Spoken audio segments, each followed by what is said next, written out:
Welcome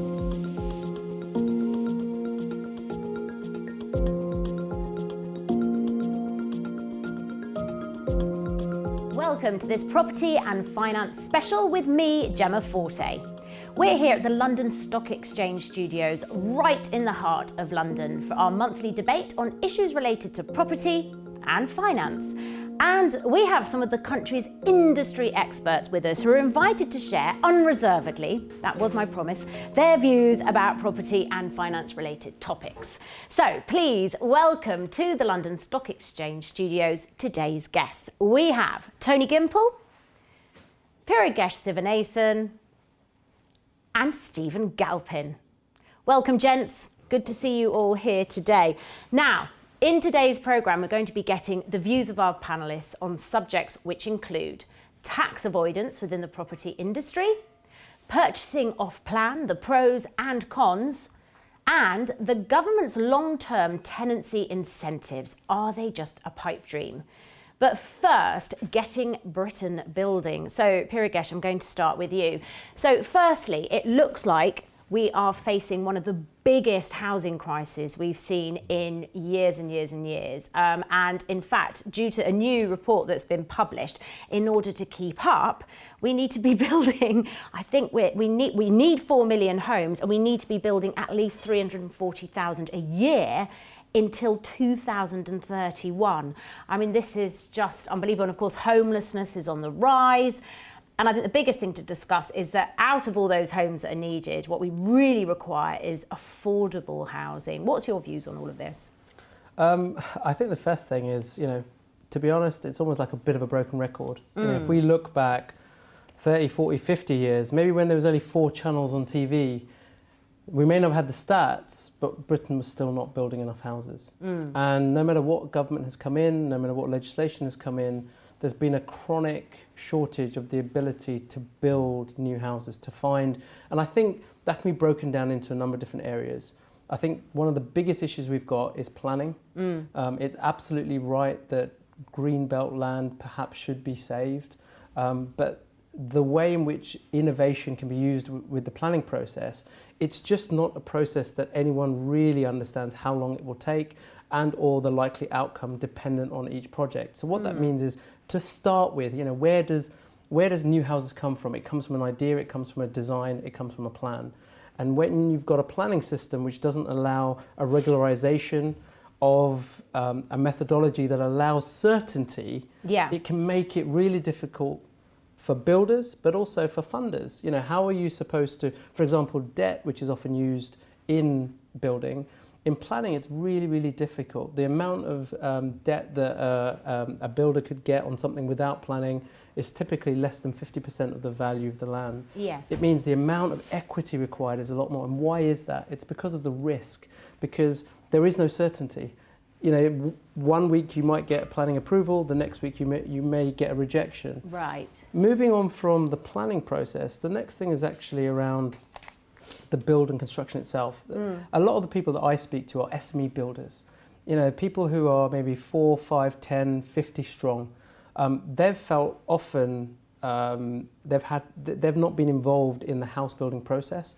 It's really almost a cartel of kind of larger house builders. When you look at the amount of small house builders actually in the market today, it's reduced something like by 80% over the last 30, 40 years. And maybe that's where one of the most inherent problems lie, because I think although there's a huge shortage of affordable housing, there's a glut of these sort of luxury flats that have cropped up everywhere, and quite a lot of them are empty or being bought by foreign investors.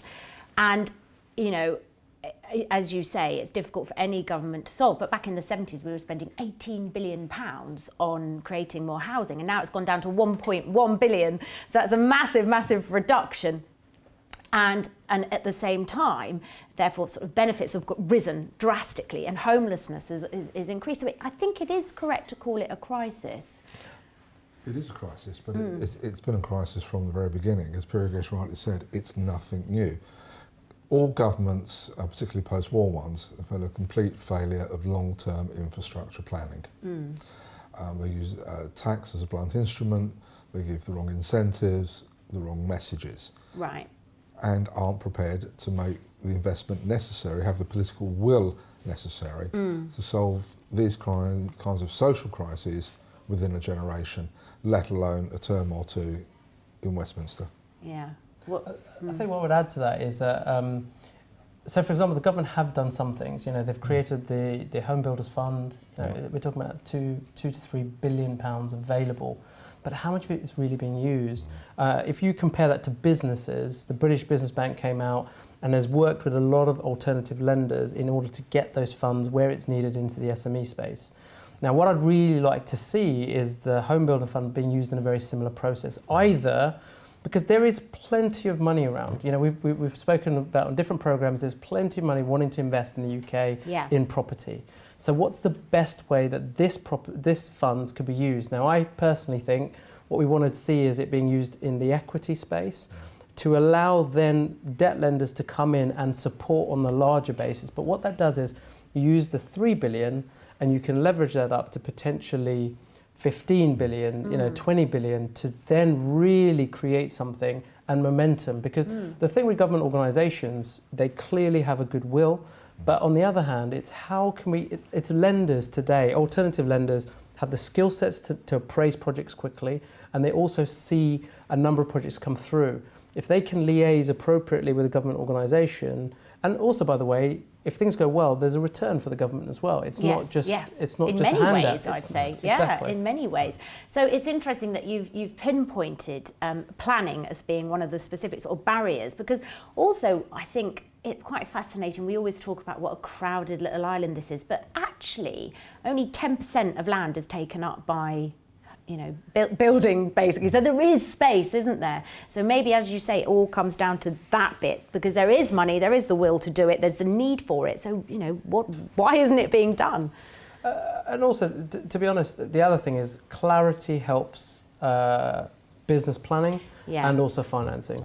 Yes. So, if, for example, we want more affordable housing, some of the legislation needs to come in and provide certainty so that... Yes, so that's going to be a good investment. It's going to be a good investment, but also it allows the market some time to react and for land prices to appropriately change, because the fundability of something, if there's no affordable housing on there versus whether there is affordable, is very, very different.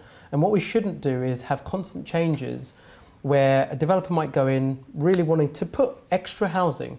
Now, maybe you're right, it's not the right type of housing, but they've gone in good faith. Yeah. The legislation then changes. This site is now no longer profitable for them. Potentially they could make a loss on it if they were to build it out as it is. Now, I don't think the legislation is meant to do that. And so, some thought needs to be given in terms of the progress and how it's actually rolled out. Yeah, and something I'll have to give, because in the meantime, you've got people living with their parents now till they're, in their 30s. You've got people putting off having families because they're not in the appropriate accommodation, and so on and so forth. But I tell you what, we'll move on now to our next subject, which is about building specifically to rent. Now, Tony, would you say that this is a practical idea for developers and indeed landlords to buy purely for that market? Yes. Build purely for that market. Build to rent is a fantastic opportunity. Okay. Commercially, socially, it helps solve some of the issues that we've talked about. Government is now talking about having much longer term rental agreements. Yes. It's been there for a very long time. There are people who are private social landlords giving families places for life if they pay their rent. Yes. What anybody else would do. Yeah. And when we talk like that, this is how I think it should be. It's a mutually agreeable thing between a tenant and a landlord. And I think, as we've talked about before on previous shows, landlords sort of have this sort of certain reputation that isn't fair on all landlords, but we do need to nurture that if you want to be a landlord, it should be mutually agreeable. And that possibly does mean not saying after 2 years, right, you're out, so I've changed my mind. I think they put the thing as the donut economics. Oh, right. A much more rounded solution. So you're not just looking at the finances, you're looking at the impact on the use of those finances, the people who live there, what they put back. So a much more holistic way. And because you do hear now of people, I heard on the radio the other day, a chap who'd moved 8 times in 2 years or something because of just flats not being right or then getting kicked out and so on and so forth. And he was just absolutely sick to the back teeth of it. Yeah. And he sounded like a good tenant as well. I don't think he was having parties till 3 in the morning. That is a good tenant, surely. I'm sorry, wrong programme. Yeah, and I think that perhaps, again, with the lack of the ability to just get on the property ladder these days, you know, then perhaps renting is going to become something that we view more like certain European countries where owning your house isn't everything like it always has been as part of our sort of British culture, like your home is your castle. But if that's going to happen, then the whole culture will have to change. Would you not think, Stephen? I think so, but I think what we have to do is to go back to perhaps the 80s when short hold tenancies were brought in. Yeah, I'd like to go back to the 80s for lots of reasons. Well, yes, the fashion mainly. But anyway, you've got tenancies that were brought in to give, you know, we've talked about surety for people developing or people buying. Those landlords wanted surety of being able to get their properties back, which was why short hold tenancies were brought in. Okay. And one worry that I have now is if we start doing away with that, we're already seeing a decline in the number of buy-to-let landlords, a decline in the investment. Quite a serious decline, isn't it? And then that's because of tax changes. It's because of tax changes, and again, you know, we live in a changing world. Things change very quickly these days. And I wonder, you see, if the average buy-to-let landlord can properly commit to a 5-year or 10-year tenancy. What are the circumstances? What are their employment circumstances to be able to maintain offering that property? It's a very difficult subject. And I just worry that the government really is kicking the can down the road a little bit, encouraging rental. I think they're doing that with a few things at the moment. Aren't they just? But you see, the problem is, let's just take for an example, a young couple. Let's say they're in perfectly normal, respectable employment, but perhaps with little prospects for the future. So they're going to go through life renting a property for a commercial rent, and that's fine. They'll probably manage. There's 2 of them working, perhaps. Brief respite while they have a family, back to work again and carry on. But do tell me, what are they going to do when they're 65 and they're on £600 and something a month? Who's going to be paying the commercial rent they're paying? And this is the can that's being kicked down the road. And really, we need to get to grips with, you're right about building the right number of houses, but essentially, it's about finance. I can tell you now, I speak to developers every week. You can have as many houses built as you want if they think they can sell them.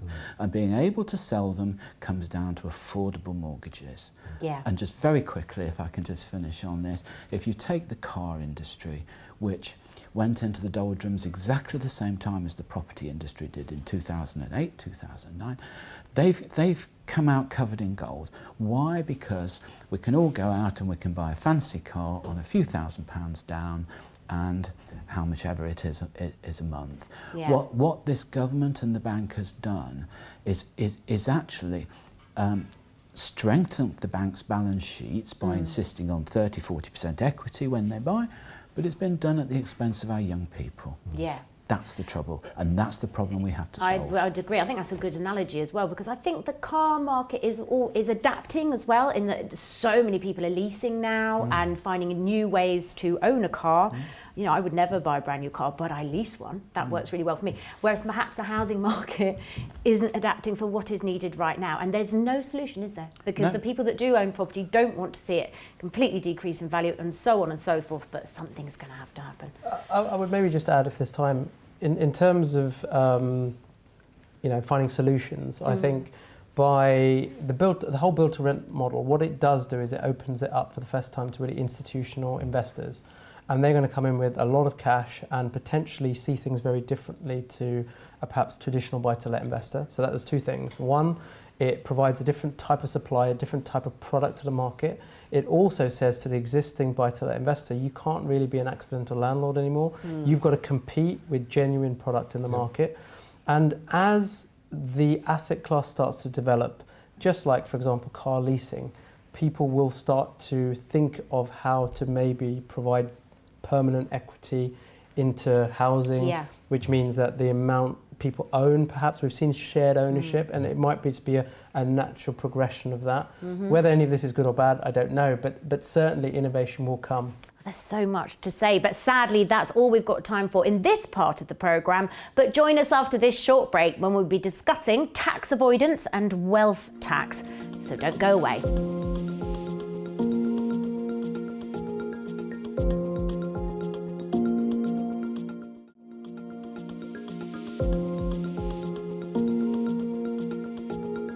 Welcome back to Property and Finance with me, Gemma Forte, and my guests today, who are Tony Gimple, Piragash Sivanesan, and Stephen Galpin. Right, chaps, our rather contentious issue that we're going to be discussing now is tax avoidance in the property industry. So, are there any holes within it? Are they being widely explored? And what is happening here? I do think at the moment, obviously, people are so concerned generally with the political climate at the moment. We need money for housing. We need money for the NHS. You know, obviously, Theresa May bunging the DUP £1 billion. I think people are more aware than ever about where the money is being spent and where is it going. And tax avoidance is such a hot potato at the moment, but I know that sometimes there are very legal ways to do it. So when it comes to the property industry, you're the expert, Tony. What is happening? Do those loopholes still exist? I'm certainly not an expert on tax avoidance, that's for sure. Yeah, no, I didn't mean that, yeah. So, for the avoidance of doubt, as they say. Are there any loopholes? Let's break the question down. Yeah. Tax avoidance is not something that is prevalent in one industry or another. And up until very recently, to avoid tax was perfectly legal and acceptable. So with press stories of anybody who has avoided tax going down like not a good thing with the general public, what is happening in the world of property to avoid these loopholes? Well, there are no things as loopholes in property or elsewhere. We don't have a unified tax system. Okay. You can introduce one tax without thought of where it will have impact elsewhere. Is something a trading business? Is it an investment business? Is it an active income? Is it a passive income? Can you claim it against expenses? Or, with Section 24 for landlords in particular, would for any other business, their finance costs would be deductible. Not if you're a landlord. It's now part of your profit. Would you say it's gone too far, legislating against landlords Yes. now? Because we have seen a sharp decrease, haven't we, in people wanting to invest in buy-to-let properties? It's not so much we've seen a sharp decrease in people wanting to invest in buy-to-let properties. What we have seen is those people for whom it was never a business. They were the true accidental landlords. Okay, yeah.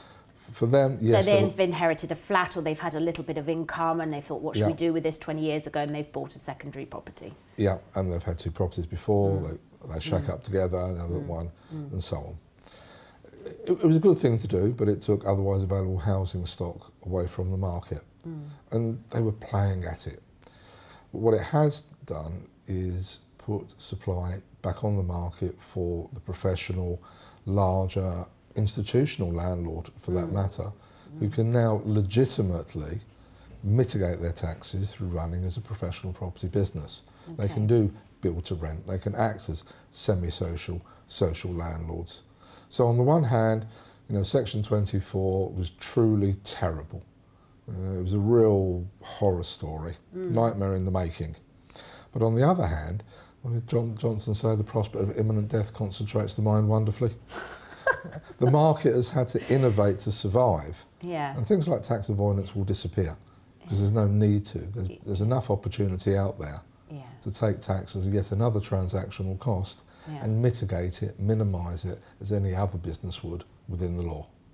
Would you agree with that, Stephen?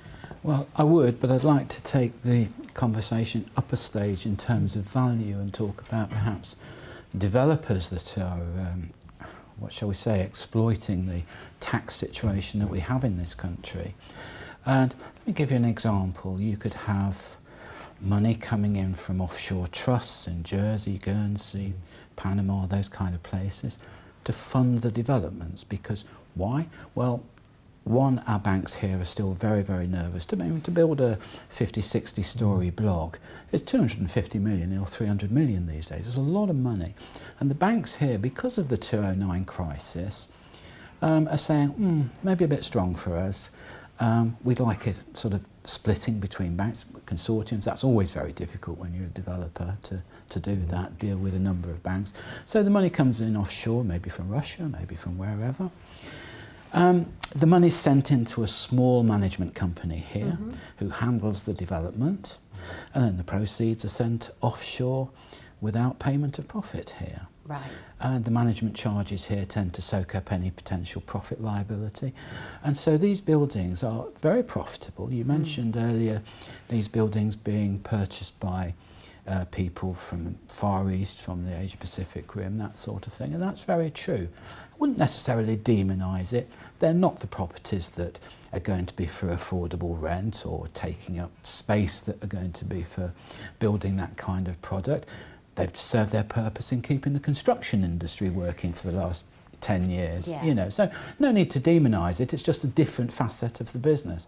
But I do get quite angry when I see this flow of money just going offshore without proper taxation. I mean, if you look at that, if you say it's 250 million, you could reckon that the receipts are going to be 500 or 600 million, healthy profits, and a huge tax liability which should be paid here, which should then be funnelled into rehousing. And if it was, then I think it would be less irksome that a lot of those properties do sit empty for much of the year, because I think with such a crisis on our hands, with people needing to be housed, that is irksome. I like that well, it is, but you know, where you have a visa regime, for instance, where you say if you invest £5 or £10 million in the UK, you can get your visa, you can have an entrepreneur's visa.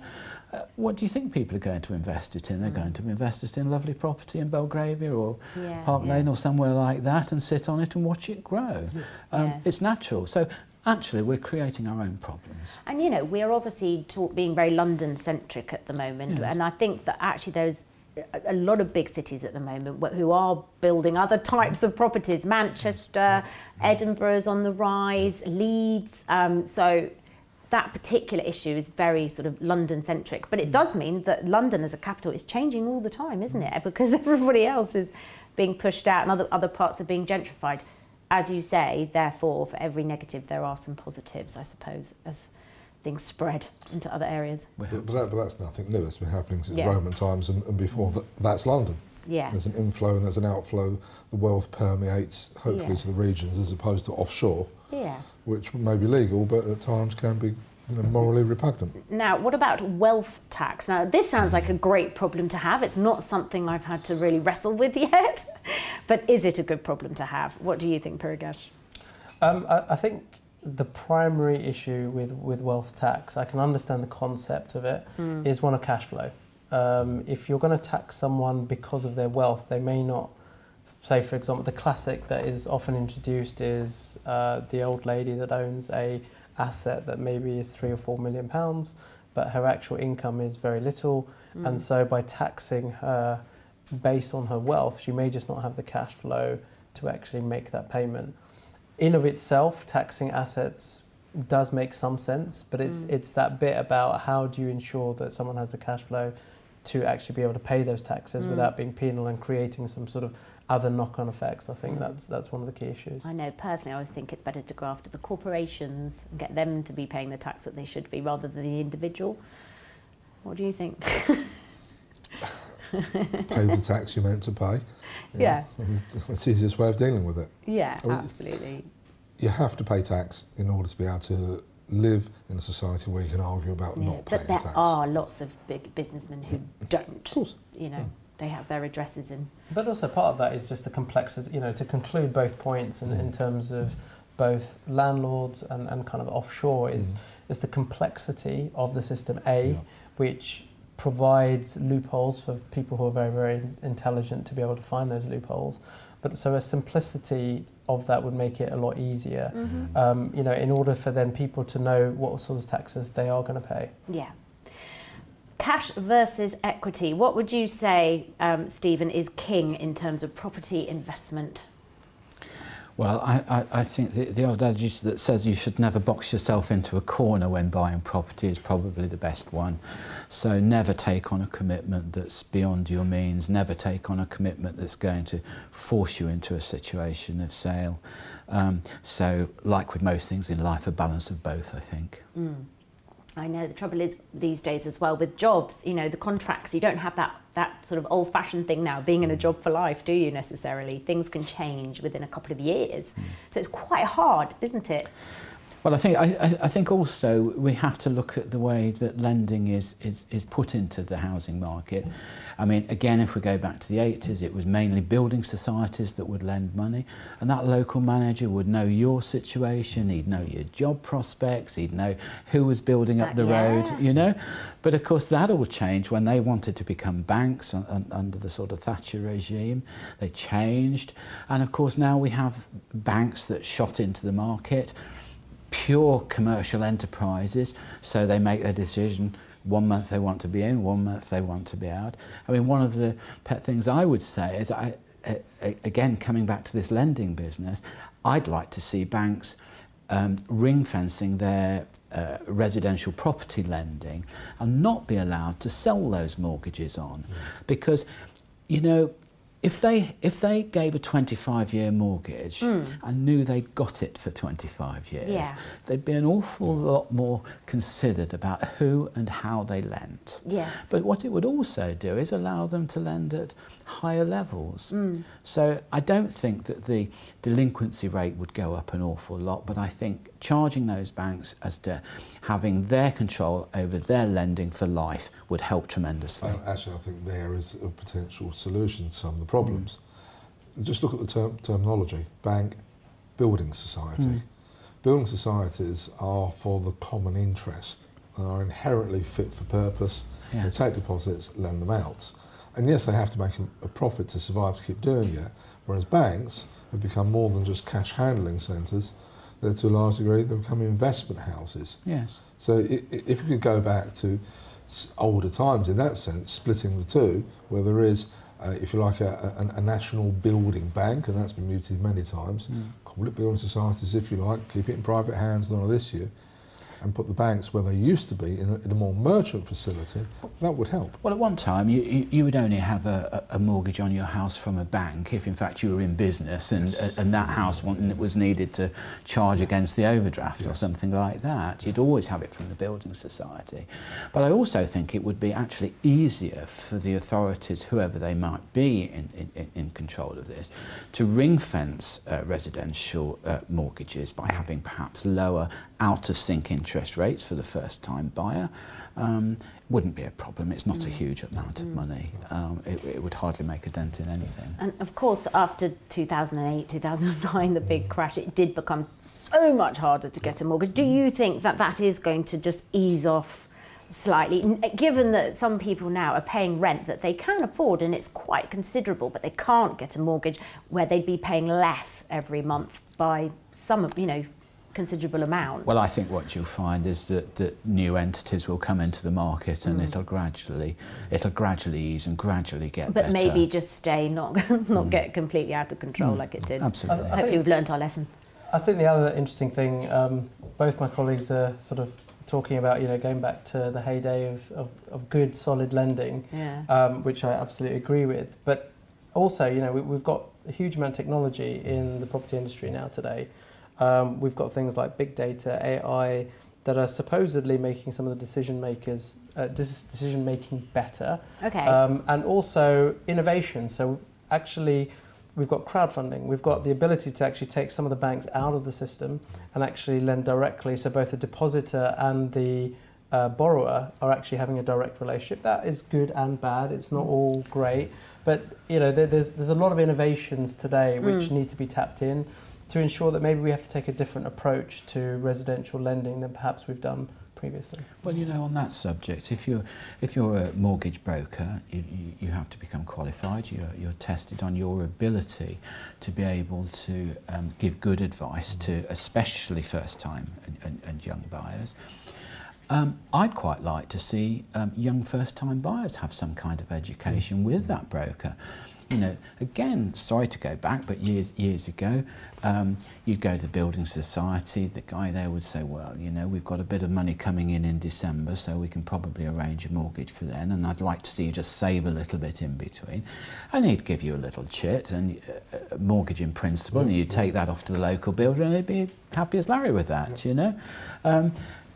I think people do need to understand about sustainability and what the responsibility is. It is fascinating to sort of think back to our heyday, but also, as you say, we need to start looking forward and thinking about all that technology that could change things. So don't go away, because although we're taking a gentle pause now, as soon as we get back, we'll be looking at off-plan purchases and longer-term tenancies. So don't go away.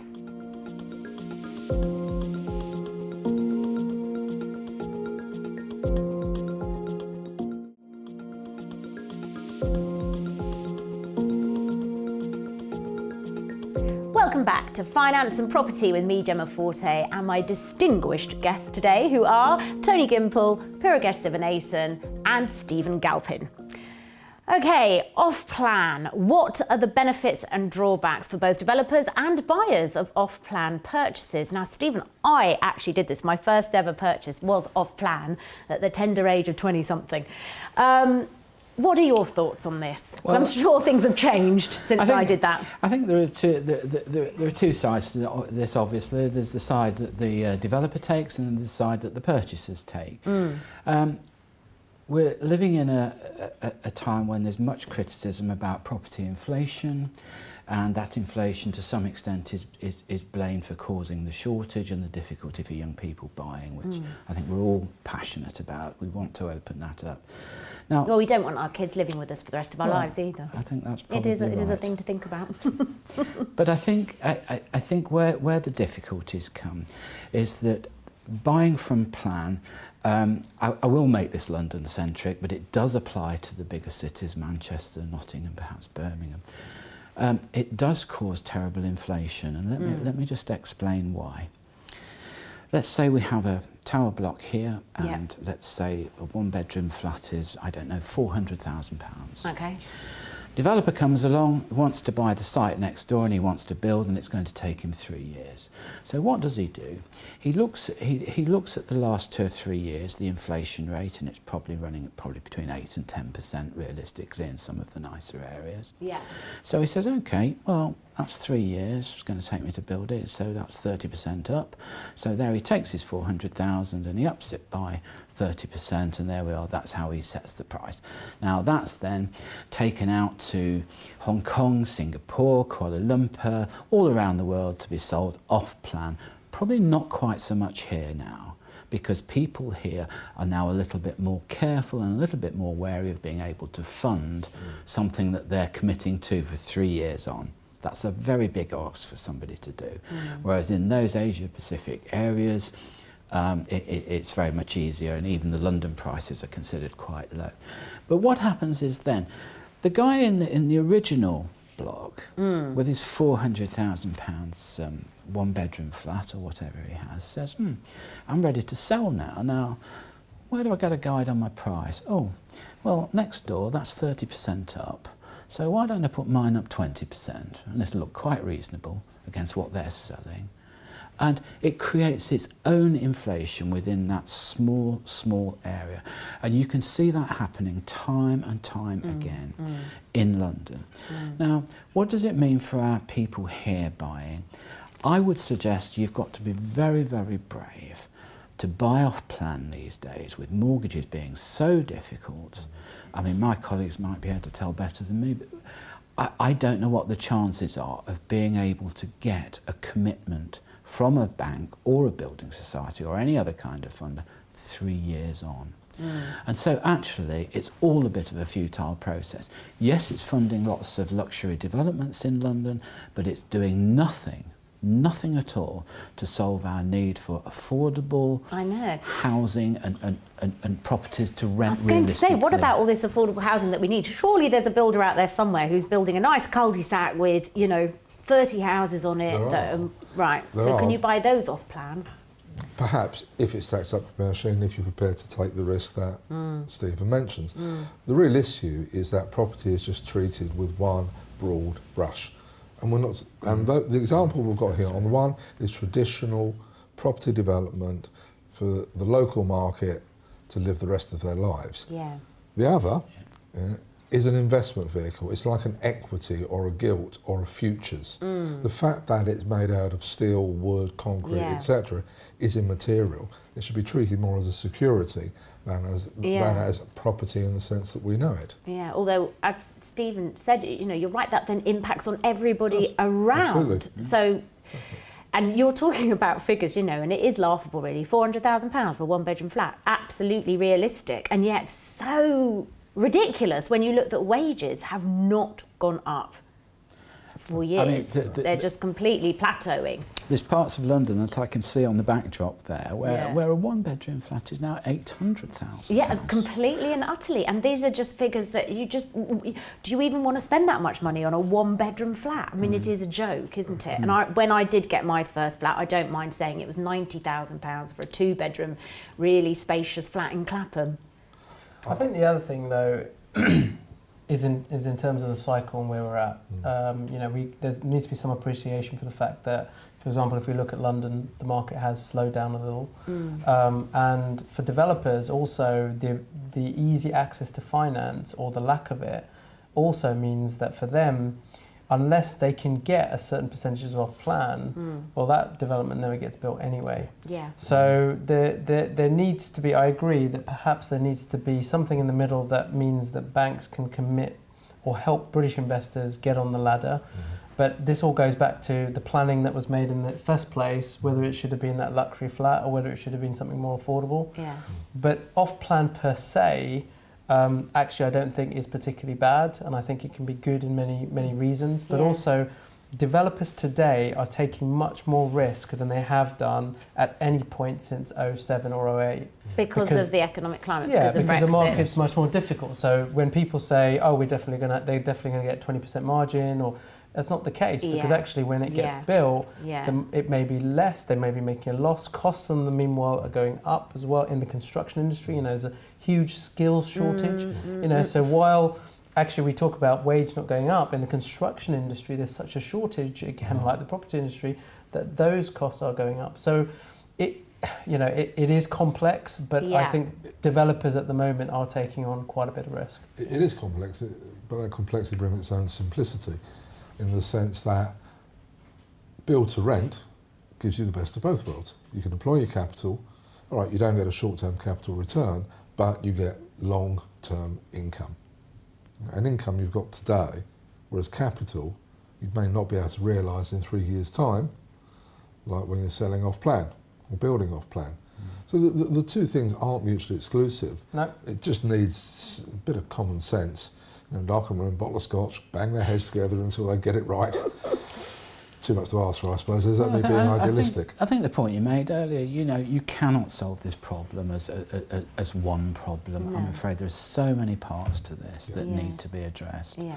And I personally get a bit tired of sort of millennial bashing. I think, I had it easy just because of when I was born. And that's ridiculously unfair. And so I think that living in the moment kind of attitude absolutely is a result of looking ahead thinking, oh, I could work for another 15 years and not have saved up my deposit. It's quite tough. The biggest thing for them, although that attitude is understandable, like you say, going back to your point earlier on, it's in retirement. A lot of the baby boomers today are able to think about retirement because of the equity that's locked into their property that they can unlock to allow them to look after themselves. Their pension, But actually, if some of the millennials, for example, are not going to do that, are actually going to end up as generation rent forever till they're 65, like you were saying, well, then that's they'll become a burden on the state. Yeah.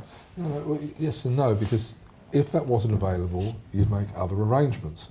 If you didn't have hyperinflated property, you'd look at other ways of providing for that point when you get to the day when you want to hang up your Spurs. You just do it differently. Yeah. I would probably be working till I'm about 95, I think. Most of my family did, sadly, or whatever. My main plan is just keep going. Right, we'll move on to our final topic for today, which is longer term tenancies and the elusive incentives that the government have alluded to. Because I think Philip Hammond mentioned in the budget, didn't he, that they were going to be maybe looking at trying to give some tax breaks for landlords who agree to longer tenancies. So what are your thoughts on this, Tony? Longer tenancies make every kind of commercial sense. If you don't want to have someone in your property long term, build a hotel. Or Airbnb. Or Airbnb. Yeah, I totally. And I think that is so right. So why haven't they done anything about it yet? Why haven't they implemented it?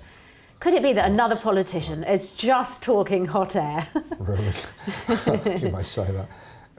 Because people take too much lead from politics and tax and don't look what's in front of their face from a prima facie business. Yeah, case. because you can do that yourself, can't you? Yourself. You can do whatever contract you want. Yeah. You've got to be careful. There's a balance between protecting the tenant, their rights, and protecting you. Not ending up with a squatter.